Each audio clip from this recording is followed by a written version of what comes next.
I'm Dr. Mark Pettus. Welcome to this webinar on natural nutritional ways to enhance your own GLP-1 production. I serve as the medical director for Essential Provisions. We are a whole food, nutrition, and human performance science company that has created meals ready to eat and nutritional sports blends that leverage much of the science that I've been sharing in other webinars, and the same can be true for this really interesting topic of natural nutritional strategies to enhance GLP-1 production. And so I'm going to just share my screen with you.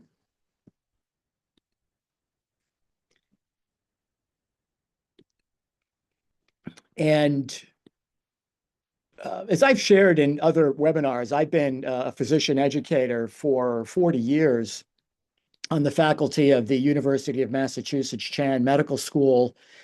And as a kidney specialist and as an integrative functional practitioner, you see many trends come and go through the years. Some of these are promising pharmaceuticals that ultimately never live up to their promise.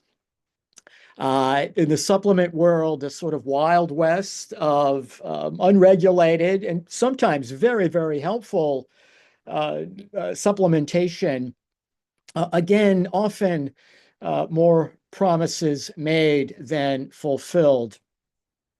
One interesting and what appears to be an exception, certainly in the field of obesity medicine, are the GLP-1 agents, these GLP-1 agonists, which essentially means that you're giving GLP-1 in much the same way that your body would produce it. So an agonist is a representation of what your body would normally produce, and it mimics that action in much the same way, except that you're giving it externally and often in a much larger dose than what your body would produce. But the burgeoning research in the GLP-1 field is continuing to show many very positive metabolic health and weight loss effects.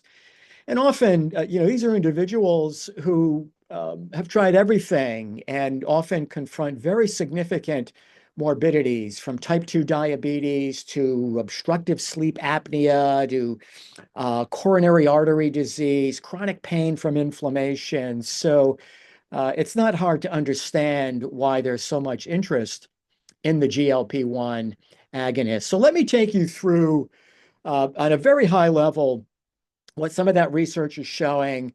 And then we'll look at some things that you can consider. If you're on a GLP-1 agonist, it's really important to be adopting a lifestyle strategy that will allow you to maximize the benefit you derive from that medication, but also at some point to help you transition either off that medication or to a much lower maintenance dose in a way that will allow you to hold on to the benefits that you have achieved. And that's of critical importance, and for which the data currently is very, very limited in terms of longer term use of GLP-1 agonists.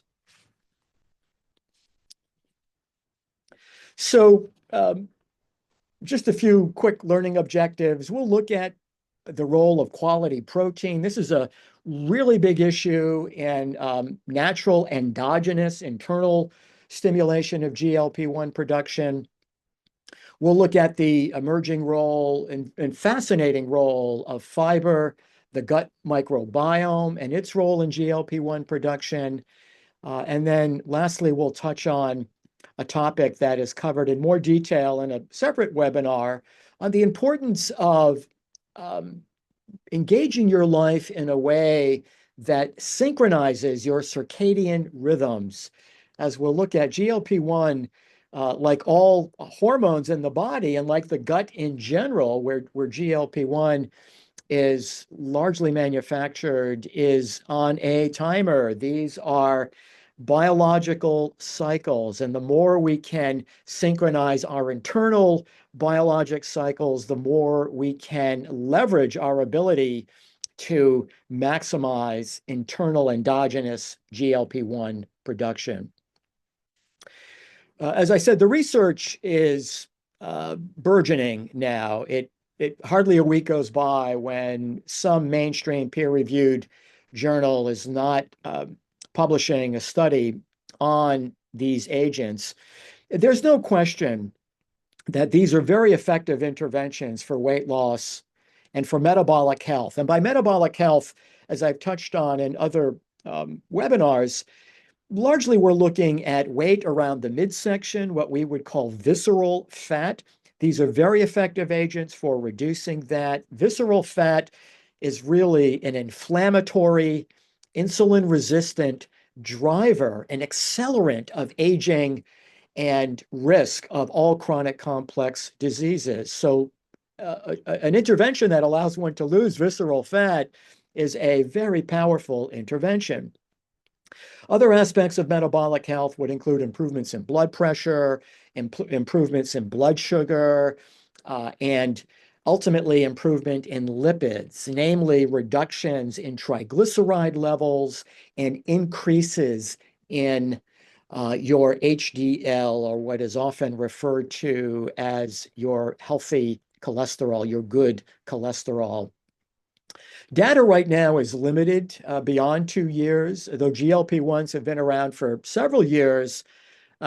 That early emergence were oral agents in the treatment of type 2 diabetes. For weekly injectables, you're looking at about a maximum of 2-year data currently.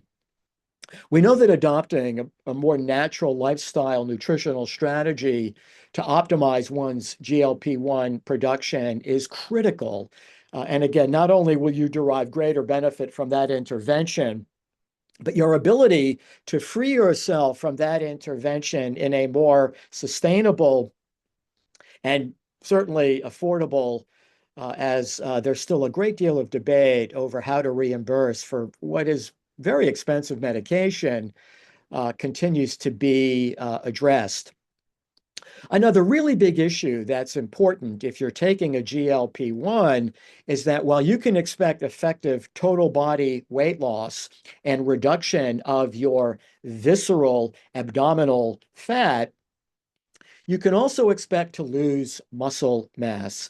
And this is a really important issue, as much as 30% of the weight that one loses can be from muscle mass.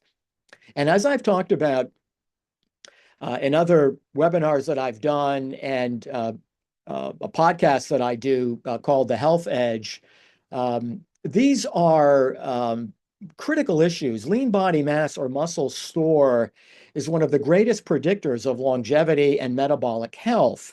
We know that strength, we know that insulin sensitivity, we know that functional performance, the ability to stand, to lift, to climb stairs, to play with the grandchildren, to enjoy all that involves that functional capacity can be compromised greatly if one isn't paying careful attention to what they can be doing while on a GLP-1 or on any strategy to lose weight loss to best preserve that lean body mass. And there are strategies to do that, which I will share with you in this webinar. Now, GLP-1s are, not to get too geeky on you here, but these GLP-1 is a hormone. It's a peptide, right? These chains of amino acids that exert very significant biologic activity when released into the circulation. GLP-1 is produced in the gut.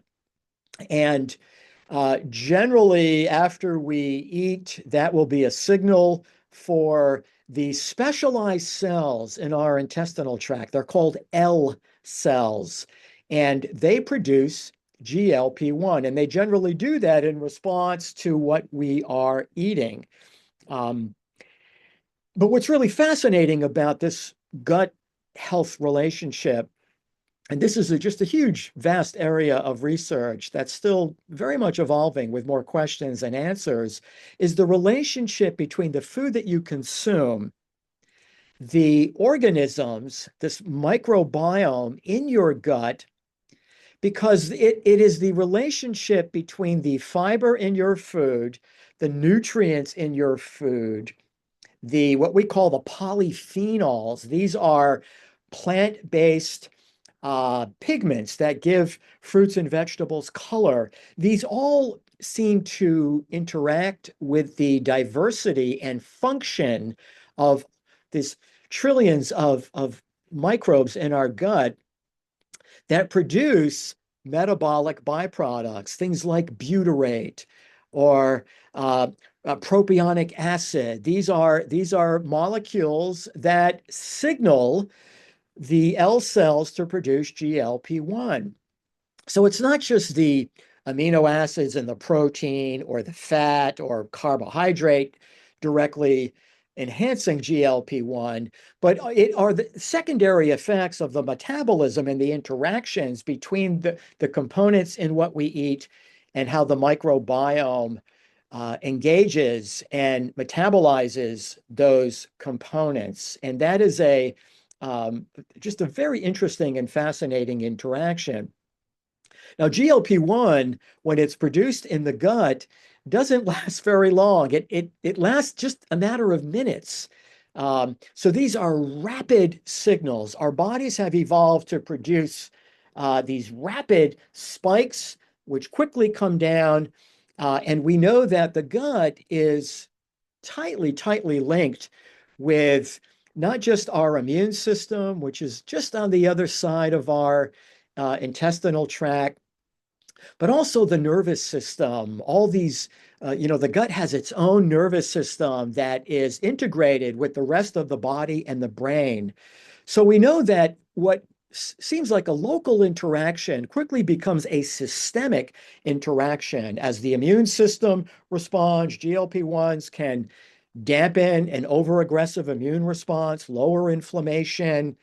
We know that signaling of GLP-1 as it affects the vagus nerve and the brain will affect satiety. And the greatest effect of GLP-1s in terms of weight loss and metabolic health is greater satiety that ultimately leads to a reduction in energy or caloric intake. So these are really fascinating interactions that we're learning a lot more about. But I wanted to just emphasize the complexity of the gut and these hormones that the gut ultimately produces, with many influences that we're still sorting out, but also nature's tendency to have rapid rise and fall, these pulsatile effects, because a weekly injection is a rise that sustains over several days. And that is a form or an introduction of GLP-1 that's new to nature. That is, while very effective for producing weight loss, satiety, and improvements in metabolic health, I just want to point out that this is not mimicking the rapid rise and fall throughout the day of GLP-1 when endogenously produced as, our great creator, the great source designed for us.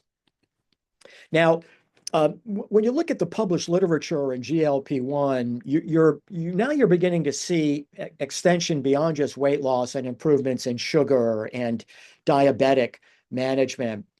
GLP-1 receptors are located throughout the body, and it is a manifestation of how important this very small protein peptide transmitter messenger is in the effects that it has. So we know, for example, in the brain that GLP-1 seems to have some protection on our neurons.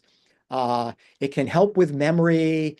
It can affect stem cells. Stem cells are these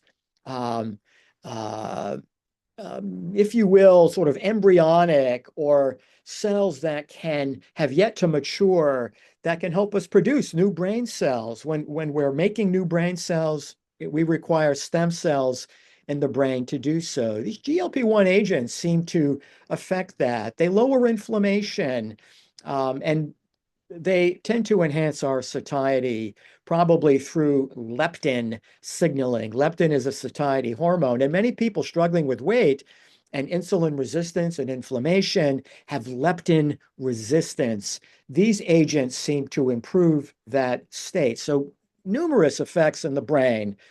We're starting to see published literature in the heart. So, people with metabolic disease and with heart disease, and it's insulin resistance and hypertension and inflammation that drive all chronic complex diseases. So if you are dampening those drivers, not surprisingly, we're beginning to see in the cardiac research improvements in blood pressure, in endothelial function, the lining of your blood vessels. Ideally, they can expand to let blood flow when necessary and constrict when necessary. They are very flexible. With heart disease and with chronic complex brain disease, you lose that elasticity. So this is a very important function. We know that blood lipids are improved. We know that people with congestive heart failure tend to be better managed. And so we still have a lot to learn about the risk and benefit of these agents, but not surprisingly, we're beginning to see published effects of benefit beyond just weight loss. And the liver, and I think many of you know that dealing with weight and insulin resistance usually implies the presence of fatty liver, the glucose that just can no longer get in to your liver, your muscle, your brain because of insulin resistance, is ultimately becomes fat. And that fat will deposit throughout your body. The liver is an accessible place for that. It happens in muscle, it happens in other tissues. And those tissues, of course, become compromised. They can't function normally. Fatty liver has become an epidemic as part of poor metabolic health in 90+% of Americans, based on recent research. These GLP-1 agents, as people lose weight, tend to significantly improve fatty liver, inflammation in the liver, and this is another very, very important health benefit. We know that in the pancreas that insulin secretion is increased, and the sensitivity, most importantly, the sensitivity of the cells that insulin act on is more sensitive. So one can lower blood sugars and lower insulin. That is the holy grail of improving the hand that you're holding with respect to your longevity, your quality of life, your risk for chronic complex disease. And if you have a chronic complex disease, the likelihood that it can be more effectively managed is enhanced. And then lastly, on the gastrointestinal tract, in addition to the L cells that produce GLP-1, we know that these agents will slow the emptying of the stomach, the peristalsis, the contractility. And that is another way that satiety is enhanced. There are side effects that can involve this paralysis. Those side effects are being more widely reported. We call that gastroparesis. That can be a real problem. And I've treated many people with gastroparesis through the years. It is a very difficult problem to treat. And while that is seen more commonly in diabetics, we need to follow this story very closely because this is every agent that is used, and enhancing GLP-1 in a chronic and sustained elevation, unlike those pulsatile changes that we normally see around meal consumption, may have unanticipated effects that obviously everyone in the scientific community and in the consumer community of these agents needs to be paying close attention to. So what are some of the well-established ways to enhance your own GLP-1 production. One of the most important is getting more protein, and protein of a quality that has a full representation of both essential and non-essential amino acids. And while there are a number of strategies to do that, I think without question, animal protein sources, and if people have deeply ethical, moral reasons why they wish to not consume animals, I would never question those decisions. I am here to just offer some information for your discernment. But we know that many people, certainly in my experience, the majority of people who minimize protein and ultimately fat intake, which is another way to really improve GLP-1 production, avoid many of those food sources because they fear for their health.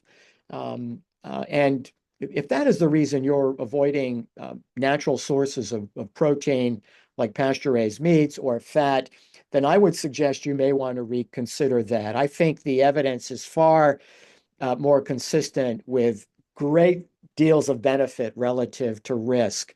That's sort of the opposite of what we've been told. And I realize there are some physicians out there that would disagree with me, but that's okay. I think contrast can be helpful, particularly as you consider trying different things, because it is within that contrast that we can begin to discern and choose more clearly. And if you experience a nutritional intervention where you're consuming more high quality and greater amounts of protein, you will realize greater satiety. You will also realize better preservation of your lean body muscle mass. You'll mitigate the loss of that mass, not eliminate it, but mitigate the magnitude of that loss. And ultimately, your health will be enhanced in so many ways. So I do recommend that one consider a wide and diverse range of both animal and plant-based protein.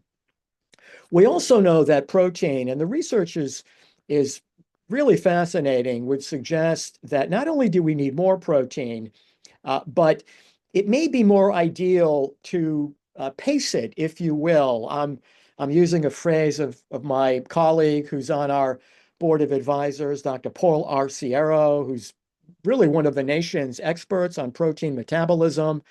And his sort of concept of protein pacing would assure some measure of protein intake throughout the day with meals and maybe even at bedtime, or, at bedtime, meaning within a few hours of bedtime later in the day, because you don't want to eat too close to bedtime. But regular spacing, which really mimics this pulsatile effect of GLP-1. And when we consume our food and the macronutrient mix of our foods and the nutrient density of those foods is appropriate, we have a greater likelihood of mimicking these natural biologic patterns. We know that some amino acids tend to be more robust in their GLP-1, particularly the branch chain amino acids, valine, leucine.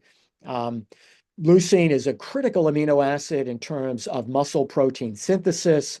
And again, while there are a number of sources of these, animal sources of protein have the greatest concentration of branch chain amino acids. You can do this on a plant-based diet, but one just needs to plan very carefully to get a diverse variety of plants to assure you're getting the full complement of amino acids.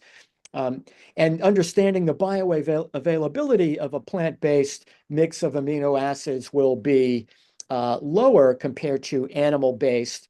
And so, as much as 30% lower. So one wants not only a variety of plant-based protein sources, but an adequate quantity to assure you're getting sufficient branch chain and muscle protein stimulating amino acids. In general, and this is another topic of wide debate. For anyone who's interested in diving more deeply into these topics, I encourage you to look at some of our essential provision webinars. But I also have a website and a podcast that I do with a friend of mine, John Bagnulo. He's a nutritional scientist, naturalist, an amazing researcher and educator. And John and I have a podcast called The Health Edge. I'm not here to promote anything. I get no commercial support for The Health Edge.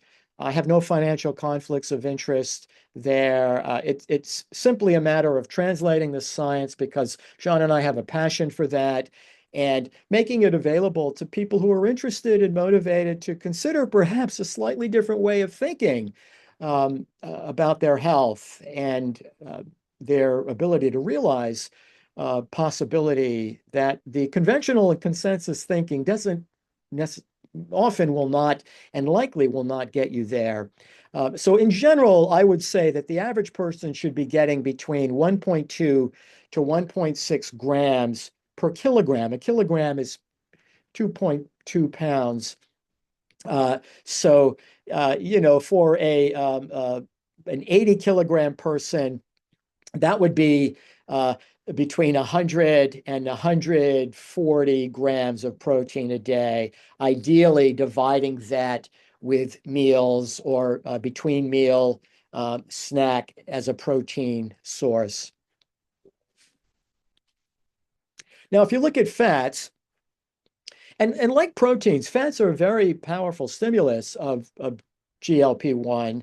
And again, many of the fat sources that I think are extremely health promoting are often frowned upon, particularly if they come from animal sources. But if you look at eggs and particularly egg yolks, salmon, avocados, nuts, olive oil, whole fat dairy, particularly yogurt, fermented foods are just awesome in helping with GLP-1 production.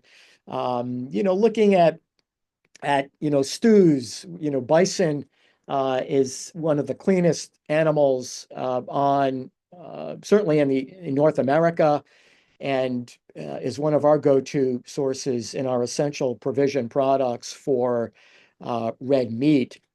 But if you look at the fat profiles of these foods, while they contain more saturated fat, they these saturated fats, in my opinion, are much more resistant to oxidative stress and inflammation, which is the opposite of what we're often told to focus on seed oils, polyunsaturated fats, corn oil, safflower oil, canola oil, soybean oil. A lot of these plants are genetically modified. They have very high glyphosate content. These seed oils have lots of double bonds. That's what makes it a polyunsaturated. They oxidize easily. I really think that this is a much more nuanced story than what people have been taught and told by the medical community and by the quote unquote experts. I'm not sure that there are experts on anything out there that I would receive without doing my own investigation, accept nothing at face value. I think for me that has been a very important principle. So we know that these healthy fats very much enhance GLP-1 production. And one way that they do that is they enhance bile secretion in your gallbladder and liver. Bile helps break down fat. And one of the microbiome mechanisms whereby GLP is produced in the gut is the interaction between the microbe and these bile acids. These bile acids, as it turns out, are metabolically active. They're not just detergents, if you will, that break fat down and allow you to absorb it. They have a wide range of metabolic activity. And it would appear that the quality of the microbiome diversity and where that microbiome is located, which should be predominantly in the colon, the large intestine, will produce bile acid signatures, metabolites that are much more insulin sensitizing and much more GLP-1 promoting. Now, fiber, as we've talked about in other webinars, is just important in general. You know, one of the big changes in the standard American diet is the processing of food has stripped out a lot of the fiber. And fiber is so much more than just something that helps us stay regular with our bowel movements. I always thought that that was basically fiber's role, to be regular. I mean, you know, that's a good example of the level of sophistication of nutritional science that many physicians are taught, even today. And I'm a former associate dean of a medical school here in Massachusetts, and there still is not a whole lot in the curriculum that focuses on nutrition. But when you look at fiber, really one of the great values is the extent to which the microbiome ferments that fiber. It's food for the microbiome. And when you look at fermentable fiber sources, right, the cruciferous vegetables, broccoli, kale, Brussels sprouts, you know, low glycemic fruits like berries, you know, the peeling of fruits tend to be much higher in pectin and these fibers, these soluble fibers, you know, lentil, beans, really good protein sources, peas, also fiber rich, tend to be really helpful in that fermentation process. And that fermentation will stimulate, it's the byproducts like butyrate, which is a 4-carbon saturated fat, will enhance GLP-1 production. So fiber is important from, you know, fruits, vegetables, legumes. You know, whole grains are, you know, again, much higher in fiber, and they're a little more nutrient dense than grains that have been processed. But if you are trying to, if you're on a GLP-1 and by definition trying to lose weight, I do think moderating carbohydrates, even a more whole grain like oat or wheat, is a consideration, because though they're better than the bleached flours, they can still have a high glycemic effect. And if you want to enhance your own ability to burn fat beyond what GLP-1 agents are doing to reduce your intake of calories, you will get a much more synergistic effect as you moderate higher glycemic proteins. And again, if you have a continuous glucose monitor, or if you're a pre-diabetic or diabetic, talk to your primary care provider about prescribing one. Your insurance will pay for it with those diagnoses. And it just allows you to see how you, the individual, will respond to foods that for you may not be as great as for someone else. And without knowing that data, it can be very hard, if not impossible, to make that discernment. Bitters are another class of plant-based foods that seem to have really intriguing metabolic effects.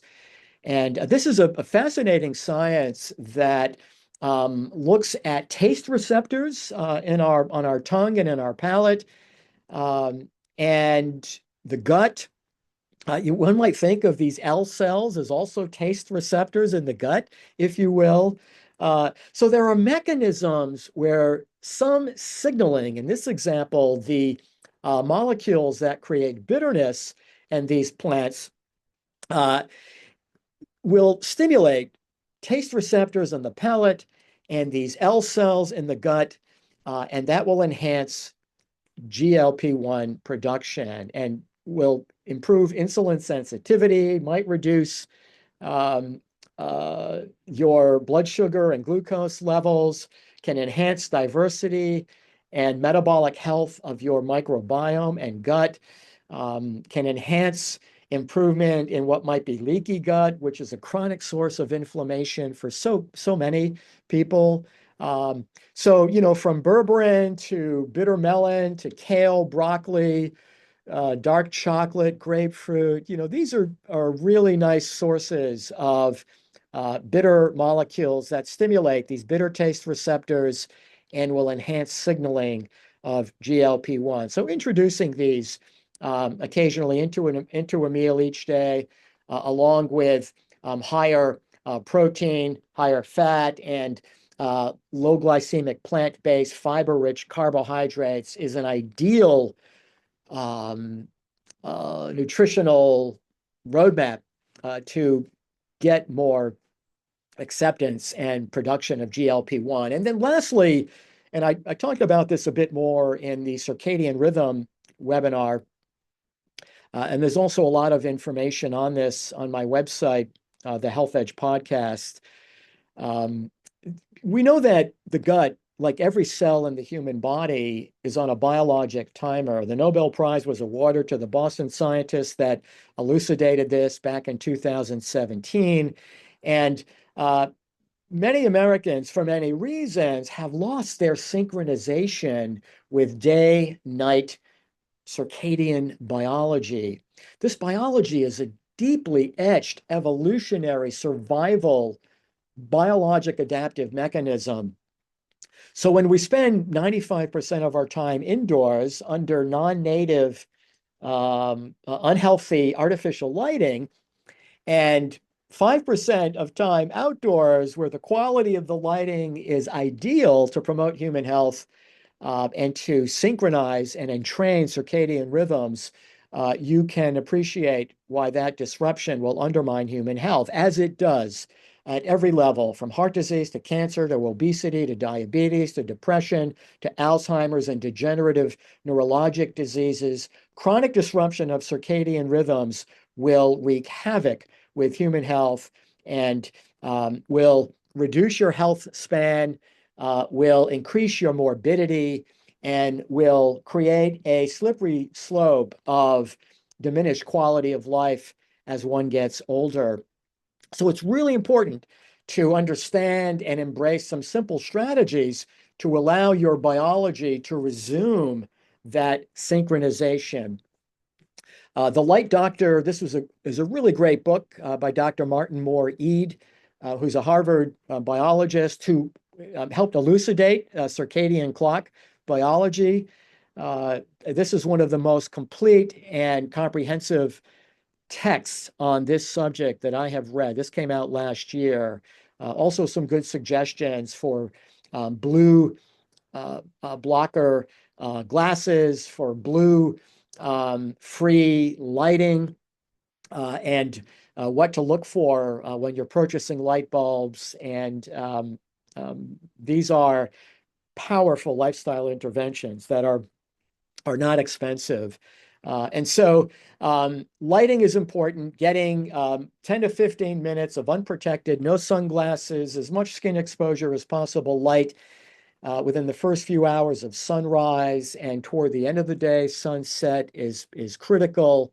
And the more light you get, the more light you can be exposed to with less risk. You develop that, what we would call a solar callus.